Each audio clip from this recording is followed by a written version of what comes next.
नमस्कार मित्रांनो, घरोघरी मातीच्या चुली या मालिकेमध्ये आपले स्वागत आहे.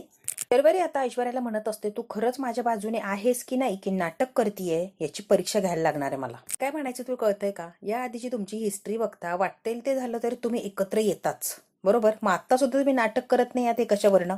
त्यामुळे मला परीक्षा घ्यायची आहे आणि बघू मग काय खरं आणि काय खोटं. बरं, आता चिडलेली असते ऐश्वर्या, म्हणते शर्वरी डोक्यात जाऊ नको. ऑलरेडी ती जानकी डोक्यात गेलीये, तिने भुगा केलाय, आता तू डोक्यात जाऊ नको. विश्वास ठेवायचं तर ठेव, नाही तर पड तशीच. बाहेर एक आत एक असं जमत नाही. जे आहे ते आहे, रोकठोक असतं माझं. मला काहीही टप्पी वागायला जमत नाही. जे आहे ते आहे, सांगितलंय ना मी.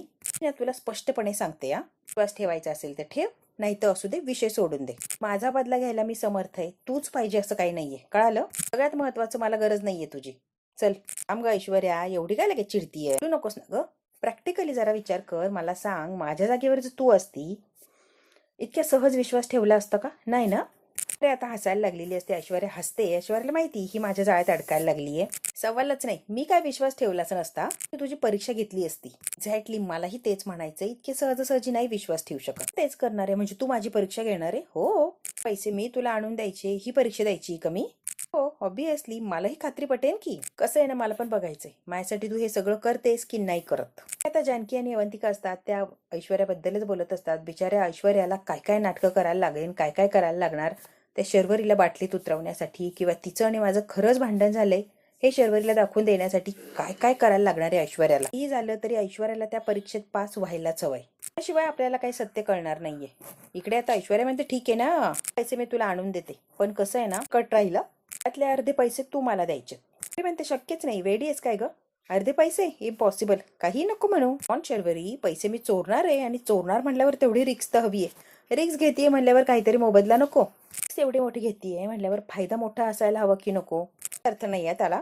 जानकीच्या विरोधात आहे हे तुला प्रूव्ह करून दाखवणार, त्यासाठी मी पैसे चोरणार, बरोबर ना? मोठी रिक्स मी काय फुकटात घेत नसते, त्यामुळे अर्धे पैसे मला द्यायलाच लागणार. आता ऐश्वर्या आणि जानकी अजून प्लॅनिंग करत असतात. शर्वरी वॅन्सरना माझ्यातलं आणि ऐश्वर्यातलं भांडण खरं वाटावं, यासाठी आपल्याला काहीतरी करायला लागणार आहे. असं रंगवायचंय ना की खरोखरच वाटलं पाहिजे समोरच्याला अगदी मनापासूनच या भांडत आहे. केव्हा आम्ही भांडू ना, तेव्हा तुला मधी पडायला लागणार. काहीही बोलू तुला भांडत असताना, वाईट वाटून घेऊ नकोस वहिनी, तेवढं समजतंय मला. हा प्लॅन आहे, पण कधी कधी एखादा अर्ध शब्द बोलला जातो की वाईट वाटून जातं ना, म्हणून तुला मी आधीच सांगून ठेवतीये. Okay okay okay. शर्वरी आता अर्धे पैसे द्यायला तयार झालेली असते ऐश्वर्याला. तुम्हाला पैसे आणून दे, त्यातले अर्धे लगेच तुला देते. 30%. ऐश्वर्या म्हणते 50%. 30%. ऐश्वर्या म्हणते 55%. परीक्षा घ्यायची, माझाच लॉस करायचा, ही कोणती पद्धत? जमणार नाही. तुझ्या पद्धतीने जिणं मुश्किल कर, मी माझ्या पद्धतीने जिणं मुश्किल करते. सगळ्यात महत्वाचं, जानकीला कसं हरवायचं हे मला चांगलंच माहिती आहे, त्यामुळे आपण तिला इतक्यात हरवू. केलं या आधी मी, तू बघच. ए ऐश्वर्या थांब की, कुठे चाललीस? मी 50% द्यायला, डोंट वरी, देऊन टाकेन मी 50%. व्हेरी गुड, चांगली गोष्ट आहे. आणि एक गोष्ट अजून तुझ्या डोक्यात आत्ताच फिट करून ठेव, त्याबरोबर हात मिळवणी करतीये याचा अर्थ असं नाही की मला तुझी गरज आहे. तिथेच असते जिथे ऐश्वर्याचा फायदा असतो, कळालं का? तुझी गरज आहे म्हणून तुझ्या बरोबर नाहीये. ऐश्वर्या निघून गेलेली असते आणि शर्वरी तिथेच हसत उभी राहिलेली असते. शर्वरीच्या डोक्यात काहीतरी वेगळंच चाललेलं असतं. इकडे आता जानकी आणि अवंतिका असतात, त्या फार सिरियस होऊन गप्पा मारत असतात. करू, सगळ्यांना खात्री पटली पाहिजे की ऐश्वर्या माझ्या विरोधात गेली, आम्ही खरोखर भांडतोय ना. ती शर्वरी वंशनबरोबर हात मिळवणी केली तिनं, आणि तिला शर्वरी वंशनला खात्री पटली पाहिजे की ऐश्वर्या खरंच माझ्या विरोधात गेलीये.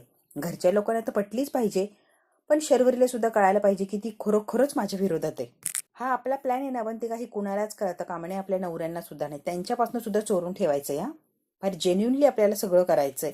असं वाटलं पाहिजे की खरोखरच भांडण चाललंय, खरोखरच आमच्यामध्ये दुरावा निर्माण झालाय. नवऱ्यांना सुद्धा खरं सांगायचं नाहीये. ते का म्हणते, डोंट वरी वहिनी, मी काहीही सांगणार नाहीये, डोंट वरी. वहिनी, माझ्या मनात एक भीती आहे. हा प्लॅन करता करता शर्वरी ताईने ऐश्वर्याला खरंच त्यांच्या बाजूने वळवलं तर करायचं काय? खरंच जर ऐश्वर्या त्यांच्या बाजूने वळाली तर इतकी चांगली झालेली ऐश्वर्या परत बिघडून जाणार.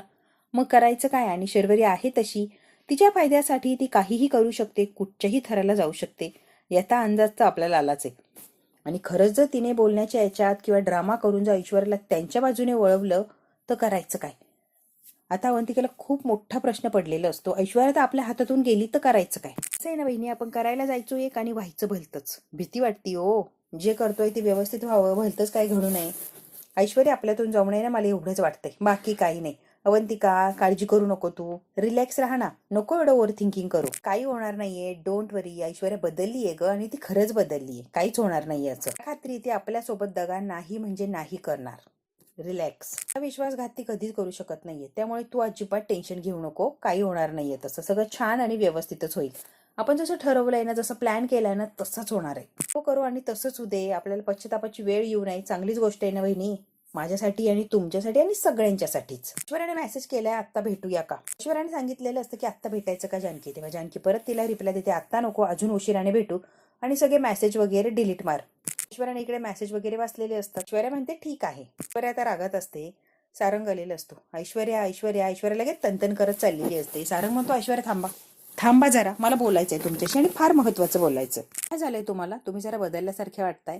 काय हो, असं का वागताय तुम्ही. बहिणी आणि तुमचं भांडण झालंय का. ऐश्वर्या म्हणते हो झालंय की भांडण, काय करायचं, झालंय भांडण तर झालंय भांडण. असं काय बोलताय, तुमच्याशी चांगलं बोलतोय ना मी. काय विचारू शकते का, जानकी वहिनीविषयी तुमच्या मनात किती प्रेम किती आदर होता, किती मैत्री झाली होती छान, मग अचानक भांडण कसं. एवढा रिस्पेक्ट होता, मग अचानक भांडण कसं. नाही मग काय करायचं होतं. जानकीच्या सांगण्यावरनं या घरात परत आले, चांगलं वागायला शिकले, चांगलं बोलायला, चांगलं राहायला. माझा जो पहिला अवतार होता सगळा बदलला मी. नॉर्मल छान अशी वागायला लागले, फक्त आणि फक्त जानकीच्या शब्दामुळे. बरोबर ना. आता असं वागवते की मी युजलेस आहे, मला काही अक्कलच नाहीये, अशी वागणूक देते मला शहाणपणा शिकवायला जाते. मी कसं सहन करणार. सारंग काय तुम्हाला काय म्हणायचंय, जरा स्पष्ट सांगा ना तुम्ही. आता पुन्हा पुन्हा भांडण करायचं, तोच तोच तमाशा रोज रोज असंच करायचंय का. आता सगळं भांडण डोक्यावरनं गेलं की घर सोडून जायचं. आता नेहमीच सगळं चालू होणार आहे का आपल्या घरात. नॉर्मल घर राहणारच नाही का. ऐश्वर्या बिचाऱ्या सारंगला खूप काळजी लागून राहिलेली असते आणि तो घाबरतो की आता ऐश्वर्या भांडण करते म्हणल्यावर ती चिडणार आणि घर सोडून निघून जाणार. अरे काहीतरी विचारतोय मी, बोला ना तुम्ही, मला प्रश्नांची उत्तर हवी आहेत. तुमचं माझ्यावर प्रेम आहे की नाही ऐश्वर्या मला माहित नाहीये, पण माझं मात्र तुमच्यावर स्वतःपेक्षाही जास्त प्रेम आहे. खूप खूप प्रेम करतो मी तुमच्यावर. प्लीज असं सारखं सारखं सोडून जाऊ नका प्लीज. चांगलं चाललंय चालू द्या की. शकत नाही ऐश्वर्या, आत्ताच सांगतोय मी, तुम्ही जर घर सोडून गेला तर मी जगणारच नाहीये. का ऐश्वर्या तुम्हाला वाईट वाटलं असेल मी एवढं तुम्हाला बोललो, पण प्लीज तुम्ही जाऊ नये अशीच माझी इच्छा आहे. तरी आपल्यावर प्रेम करतं ही फिलिंग ऑलवेज छानच वाटते ना. वाईट वाटण्यासारखं काय. सारंग विषयी काय वाटतं ऐशू सांगा की. प्रिया आता हे सगळं बोलायला माझ्याकडे वेळ नाहीये सारंग, आणि आधीच माझं डोकं फिरलंय, अजून आता बोर करू नका मला. द्या ना विषय सोडून, नंतर बोलू ना आपण काय बोलायचंय ते. असू द्या. ऐश्वर्या ऐकून तरी घ्या काय बोलतोय मी. ऐश्वर्या तिथून आता निघून गेलेली असते. काहीही सारंगचं ऐकत नाही. माझं प्रेम आहे तुमच्यावर, एवढं बोलले असं तर काही बिघडलं असतं का. पण नाही, लगेच सरळ निघून गेल्या. ह्या ऐश्वर्याचं आहे ना, काय चाललंय आणि काय नाही खरंच काही कळतच नाहीये. दुसऱ्या दिवशी सकाळी सकाळी छान असे नाश्त्यासाठी बसलेले असतात आणि जानकी म्हणते कसे झालेत. सारं म्हणतो मस्त मस्त एक नंबर नाश्ता झालाय. आलेली असते उशिरानं. अरे वा, सगळ्यांनी नाश्त्याला सुरुवात केली, माझ्यासाठी एकाने सुद्धा थांबायचा प्रयत्न केला नाही, म्हणजे थांबावं असं वाटलंच नाही का. म्हणते काय सारंग तुम्ही पण सुरुवात केली का, तुम्ही तरी थांबायचं ना माझ्यासाठी. थांबला असतात 5 मिनिट तर काय फरक पडला असता. लागलीये मला वाढणार आहे का कुणी, मला खूप भूक लागलीये. बस ना ग ऐश्वर्या, बस खाली. ए जानकी वाढ गईला. जानकी म्हणते कसं आहे नाही, थांबा जरा, आप्पे व्हायला जरा वेळ लागणार आहे. आणि तुम्ही आता बसलात ना सगळे, तर तुम्ही आता पोटभर खाऊन घ्या, आम्ही तेही नंतर बसूया. आता कोणाचंच होणार नाही असं व्हायला नको, त्यामुळे 3 जरा उशिराने बसेन आमच्यासोबत. तुम्ही सगळ्यांनी करून घ्या, तुमचं सगळ्यांचं झालं की मग आम्ही बसूच या की. ऐश्वर्या आणि सगळ्यात महत्वाचं, एवढी भूक लागली होती तर मग लवकर उठायचं, लवकर यायचं, आधी बसायचं. तुला आधी वाढलं असतं मी. एवढ्या उशिराने येऊन घाई कसं मी येईन गे तुला. त्यामुळे ना जरा थांब, आता या सगळ्यांचं होऊ दे मग तुला दे. ऐश्वर्या म्हणते हो का, काय उपकार करायची गरज नाही. उशिराने वगैरे काही गरज नाही मला वाढायची. का म्हणते ऐश्वर्या तू काय बोलतीस ग, असं तर चांगलं सांगताय ना तुला. थांब जरा, सगळ्यांचं झालं की वाढतील तुला. त्यांना माहित नव्हतं की तुला भूक लागली, आणि आपण रोज काय करतो, सगळ्यांनाच झालं की आपण 3 जणी बसतो ना, मग थांब की जरा. त्याहून असं कसं करतीन ग, सगळ्यांचा नाश्ता झाला की आपण 3 जणी बसतो. आता हे रोजचं रुटीन ठरलंय बरोबर ना. तू आज अचानक आली आणि म्हणती की भूक लागली मला लगेच हवंय, मग बहिणी तरी काय करतील आणि अचानक काय करू शकताय. तू पण जरा ऍडजस्ट कर ना ऐश्वर्या. थांब की, या लोकांचं झालं की आपण बसूच या. कशाला एवढ्याशा गोष्टीवरनं वाद घालते, आणि तीही अगदी सकाळी सकाळी. सगळ्यात महत्वाचं, वहिनींनी काहीही मुद्दामून केलेलं नाही. काहीही नाही, रोटीन प्रमाणे सगळं चाललंय. गोष्टीनं टोकाला नेऊ नकोस आत्ताच सांगते मी. म्हणते अवंतिका जरा शांत राहा, मला शहाणपणा शिकवू नकोस, आणि तिचीच बाजू तर अजिबात घेऊ नकोस. तुमच्यामध्ये पडायचं कारण नाहीये, आमचा प्रॉब्लेम आम्ही सॉल्व्ह करूच, तू नको मध्ये मध्ये करू. ऐश्वर्या आता अवंतिकाशी भांडायला लागलेली असते. आता जानकीबद्दल फार छान चांगलं चांगलं बोलतीये, ठीक आहे ना, पण माझ्या बाबतीत जे झालंय ना, ते तुझ्या बाबतीत जेव्हा घडेल ना तेव्हा तुला कळेल काय रिअल फॅक्ट आहे. त्यामुळे तिच्याबद्दल गोडवे गाणं बंद कर, कळालं का. आणि तिच्याबद्दल काहीही कौतुकाची गोष्ट मला सांगायला जाऊ नकोस. तर जेव्हा वेळ येईल ना तेव्हाच तुला खरं काय ते कळेल. त्यामुळे ना तू शांतच बसा. आता या जानकीची बाजू घेतीये ना, उद्या या जानकीचं खरं रूप दिसेल की तुला, मग तुला कळेल काय खरं काय खोटं, किंवा मी का चिडचिड करतीये. मी का तिच्याशी असं वागतीये उद्या दिसे ना तुला. अजिबात तिचं म्हणणं मी पटवून घेणार नाही, खपवून घेणार नाही. सगळं हिला हिच्या म्हणण्यानुसार करायचं असतं. मग मी काय बावळट आहे? तिच्या तालावर नाचायचं अगदी सगळ्यांनी, आणि मला जमणार नाहीये तिच्या तालावर नाचायला. मी काय नाचत नसते. केश म्हणतात, ऐश्वर्या काय झालंय ग तुला? अचानक काय अशी बिथरल्यासारखी वागतीये? जरा शांत बस की. तिने नेहमी तुला साथ दिलीये, लक्षात नाही का ग? आणि तिच्या विरोधात जाऊन बोलतेस, तुला काही वाटत नाहीये? आता ऋषिकेश ऐश्वर्याला बोलत असतो, रागावत असतो, आणि या सगळ्यात राहुलला आणि शर्वरीला फार मजा येत असते की वा वा वा, जे होत आहे ना ते एकदम छान आहे. राहुलला आणि शर्वरीला आवडत असतं, जे काय घरात तमाशा चाललाय तो फार आवडत असतो. पद्धत काय ही बोलायची? काय बोलतीयस, काय वागतेस, तुझं तुला तरी कळतंय का ऐश्वर्या? आता सौमित्र म्हणतो, मला सुद्धा गोष्ट खटकली आहे, ही अजिबात आवडलेली नाहीये. तुझ्या विरोधात होतो, तुझ्यावर विश्वास ठेवत नव्हतं, तेव्हा मला कोणी शांत केलं? तुझ्यावर विश्वास ठेवायला कुणी भाग पाडलं? जानकी बहिणीने. आणि तू आता तिच्या विरोधात जाऊन बोलतीयस ऐश्वर्या, तुझं डोकं तरी ठिकाण्यावर आहे का? आता सौमित्र सुद्धा बोलायला लागलेलं असतो की तू जे वागतेय ना ऐश्वर्या, ते मलाही पटत नाहीये, मला जरा खटकते. का अशी वागतेयस ग? आणि जानकी बहिणी एवढी सगळ्यांच्या बद्दल चांगली आहे, सगळ्यांना सांभाळून घेते, तर तिच्या विरोधात जाऊन तू का बोलतीयस? प्लीज का जानकी बहिणीने तुझ्यासाठी काय काय केलंय? आमच्या घरातल्या सगळ्यांच्या बरोबर त्यांनी भांडण केलं का? तर तुला न्याय मिळावा म्हणून. आणि तू आता त्यांना ब्लेम करतेयस? झटक्यात सगळं विसरून जायचं तिचा स्वभाव आहे. तिला काय घेणं नाहीये कोणी काय केलं काय नाही आपल्यासाठी. एका मिनिटात सगळं विसरून जाते ती. काय वाटत होतं माहितीये का ऐश्वर्या? तू जानकीची कान भरतीयस असं वाटत होतं. त्यामुळे मला रागही यायचा की तू जानकीची कान भरतीयस, तिला विरोधात भडकवतीयस. जानकीला किती वेळा बोलून सुद्धा दाखवलं की ऐश्वर्या तुला हे बोलायला लावते, ऐश्वर्या हे करायला लावते म्हणून तू करते जानकी, नाही तर तू अशी नाहीये. की तुझ्या विरोधात एक शब्द सुद्धा बोलली नाही आणि मलाही बोलू दिलं नाही. त्याबद्दल ती एकही शब्द वाईट बोलली नाही. आणि तू काय बोलती ग तिच्याबद्दल, तुला पटतंय का? ऐश्वर्या म्हणते, तुम्ही जे काय सांगताय, जे काय बोलताय ना, सगळा भूतकाळ आहे, कळतंय का? आत्ता परिस्थिती वेगळी आहे, भूतकाळातल्या गोष्टी मला सांगायला जाऊ नका. ऐश्वर्या म्हणते, मला कोणासोबत वाद घालायचा नाहीये, मी असं का वागतीये, का करतीये, असं का बोलतीये, याचं स्पष्टीकरण मला कोणाला द्यायचं नाही आणि मी देणार सुद्धा नाहीये. त्यामुळे ना जानकी पुराण आता बंद करा, त्याच्यात पडायची गरज नाहीये, कळतंय का? आणि कोणी शहाणपणाही शिकवू नका, विषय बंद. म्हणते सौमित्र भाऊजी, ऋषिकेश, तुम्ही या गोष्टीमध्ये पडूच नका की. ऐश्वर्या बरोबर बोलती, आमचं आम्ही बघू ना, तुम्ही कशाला पडताय? आणि त्याहूनही महत्वाचं, डायनिंग टेबलवर वाद नको. आता जेवण करतोय ना, मग शांतपणे जेवणच करा. अजिबात कोणी टेन्शन घेऊ नका आणि वादविवाद नको त्या टेबलवर. निवांतपणे सगळ्यांनी नाश्ता करा. बरं, कशाला तोच विषय घ्यायचा आणि हे करायचं? मी बघेन माझ्या पद्धतीनं. इकडे घरात एवढा वाद आहे, त्याच्याने मला खूप वैताग आलाय. आणि तसंही मी कोणाला काही बोलायला जाणार नाहीये, कोणाला काही समजायला जाणार नाहीये. माझ्या बोलल्याने लोकांना इतका त्रास होतो ना, तर मी कशाला बोलायला जाऊ आणि कशाला कोणाला काय सांगायला जाऊ? मला काही बोलायचं नाहीये आणि कुणाला काही सांगायचंही नाहीये. तुझ्याशी बोलतच नाहीये. त्रास तर होतोय ना, आणि भयंकर असा त्रास होतोय, फार फार त्रास होतोय. जानकी म्हणते, ऐश्वर्या तू का ओढून घेतेस? तुझ्याशी बोलतच नाहीये ना मी, मग विषय बंद कर की. ऐश्वर्या म्हणते, हो का? आणि मी तर तुझ्याशी कुठे बोलतीयस? आता ऐश्वर्या आणि जानकी डायनिंग टेबलवर तुफान अशा भांडत असतात. हे सगळे जे नाश्ता करायला बसलेले असतात, ऐश्वर्या आणि जानकी माघार घ्यायला तयार नसतात. ऐश्वर्या इतकी तुफान भांडत असते की बस. तर आता थांबवण्याचा प्रयत्न करते, पण नाही, जानकी ऐश्वर्याचं भांडण काय थांबायला तयार नसतं. खाणाऱ्यांच्या तोंडातही घास जात नसतो, इतका त्यांना त्रास होत असतो यांच्या भांडणाचा. अगदी वैताग आलेला असतो की हे चाललंय तरी काय. फुल शर्वरीला फार मजा वाटत असते की वा वा वा, यांचं भांडण झालंय ना, आपला फायदा होणार आहे. ऐश्वर्या जानकीच्या विरोधात गेली, ती आपली फायद्याचीच गोष्ट आहे. दोघांना कम्मालीचा आनंद झालेला असतो. एकमेकांकडे बघतात आणि खानाखुना करत असतात की भारी चाललंय ना सगळं. नाश्ता वगैरे केलेला असतो. शर्वरी आणि राहुल आता रूम मध्ये आलेले असतात. शर्वरी कमालीची खुश असते. राहुल म्हणतो, शर्वरी एकटीच काय हसतीयस? काय झालंय तुला हसायला? शर्वरी अजूनच हसायला लागलेली असते. राहुल म्हणतो, शर्वरी अगं काय झालंय सांग की. तर मिळालं काय, एवढी खुश आहे? हो, मिळाल्यातच जमाय, मिळालंच आहे पॅद ना. राहुल, जेवढं दिसतं तेवढं साधं सोपं हे प्रकरण नाहीये. कारण ऐश्वर्या काय चीज आहे हे तर तुलाही माहितीये. ती साधी सुधी बाई नाहीये आणि कुणाच्या हाती चढणं तर इम्पॉसिबल आहे. तूर हुशार नंबरची चलाक बाई आहे ती. सहजासहजी असं कुणाच्या याच्यात फसणार नाहीये आणि कुणाच्या बाजूने वळणारी सुद्धा नाहीये. ती सहजासहजी कुणावर विश्वास ठेवत नसते. त्या ऐश्वर्याचं काय चाललंय आणि काय नाही हे तिला माहिती आहे. राहुल, ती काय आहे ना हे आपल्याला शेवटपर्यंत कळणार नाहीये आणि मुळात ती कळूच देणार नाहीये. ती काय एक्झॅक्टली हे आपण जाणू शकत नाही आहोत, कारण इतकी चॅप्टर आहे ना ती, त्या चॅप्टर लिमिटच नाहीये. म्हणतो, तू ऐश्वर्यावर विश्वास ठेवणार आहे? अवंतिका, जानकी विश्वास ठेवून फसल्यात, त्यांच्यात भांडण सुरू झालंय. आता तू सुद्धा ऐश्वर्यावर विश्वास ठेवणार आहे का? शर्वरी म्हणते, नाही रे, मी कशाला त्या ऐश्वर्यावर विश्वास ठेवायला लागले? ती ऐश्वर्या काय ना मला चांगलंच माहिती आहे, आणि म्हणजे मी तिला ओळखून आहे रे. मी तिच्यावर विश्वास काही ठेवत नसते. विश्वास ठेवणार आहे मी, पण त्याआधी एक परीक्षा घेणार आहे. परीक्षा? हो, तिची परीक्षा घेणार आहे, बघू त्या परीक्षेत ती पास होते की नापास होते, मगच ठरवायचं तिच्यावर विश्वास ठेवायचा की नाही, तिचा वापर करायचा की नाही. राहुल म्हणतो परीक्षा परीक्षा म्हणजे काय, नक्की काय करणार आहेस तू.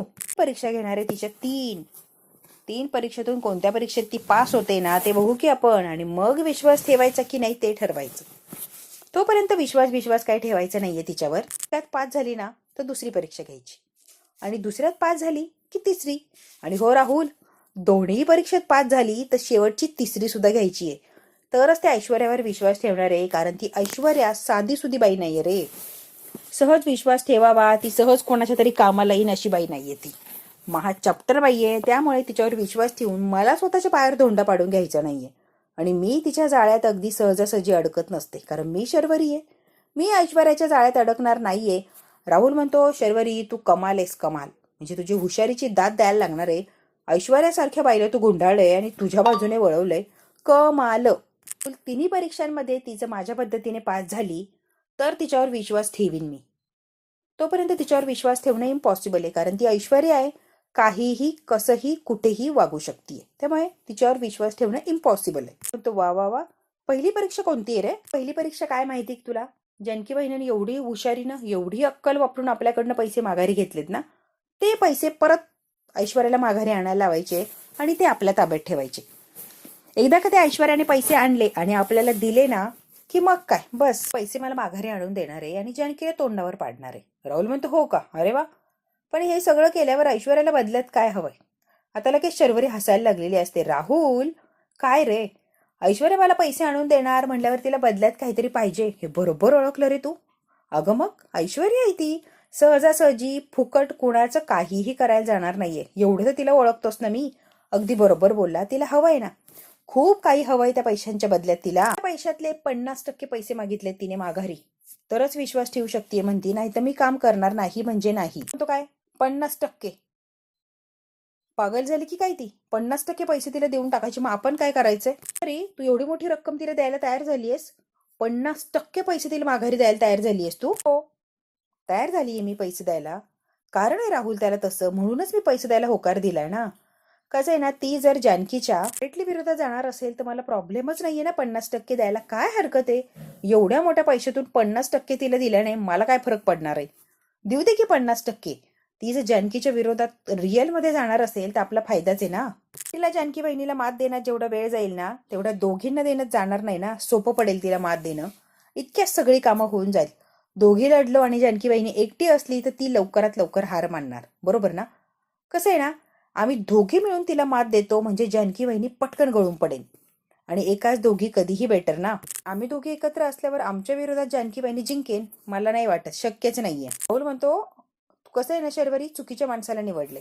त्या ऐश्वर्यावरती अजिबात भरोसा नाहीये. ती ऐश्वर्या खूप खूप चॅप्टर आहे, ती फक्त स्वतःचा स्वार्थ साधू शकते, तुझ्या कामाला ती येऊ शकत नाहीये. त्यामुळे तिच्यावर विश्वास काही ठेवू नको आणि तिच्या नादाला लागू नको. कसं आहे ना शरू, तू स्वतःच्या पायावर स्वतः धोंडा पाडून घेशील, त्या पोरीच्या नादाला लागशील आणि स्वतः वाटोळं करशील. कशाला तिच्या नादाला लागती, देखी सोडून. काय करणार आहे ना जरा विचार करून करा, उगाच करायचंय म्हणून करू नको. डोकं शांत ठेवून डोकं वापरून कर. रिलॅक्स रिलॅक्स राहुल, सगळं काही डोकं शांत ठेवूनच करणार आहे मी, डोंट वरी. तू कशाला हायपर होतोयस, करेल मी सगळं. सगळं जर व्यवस्थित जुळून आलं तर आज रात्रीच ऐश्वर्या जानकीच्या रूम मधनं ते पैसे चोरणार आहे, आणि एकदा पैसे चोरले की मग काय कमाल. पैसा हातात आल्यावर काय करायचे आपण बघूच या की. इथं पैसा तर आपल्या हातात येऊ दे रे राहुल. पैसा हातात आला की काहीही गोष्टी अवघड राहणार नाही, सगळ्या गोष्टी सोप्या सुरळीत होतील, अगदी हव्या आहेत ना तशा. राहुलला हे आवडलेलं नसतं. ऐश्वर्याबरोबर हात मिळवणी, तिच्या प्लॅन मध्ये सामील होणं राहुलला अजिबात आवडत नाही. इकडे खूप रात्र झालेली असते. अवंतिका जानकी वाट बघत असतात ऐश्वर्याची. भाऊजी शर्वरी वंश यांनी बघितलं नाही येताना. नाही ग नाही, बक्षदार बंद व्हावं याची वाट बघत होते म्हणून तो उशीर झालाय ना. मला बोलवलंय का, काय झालंय सांग की.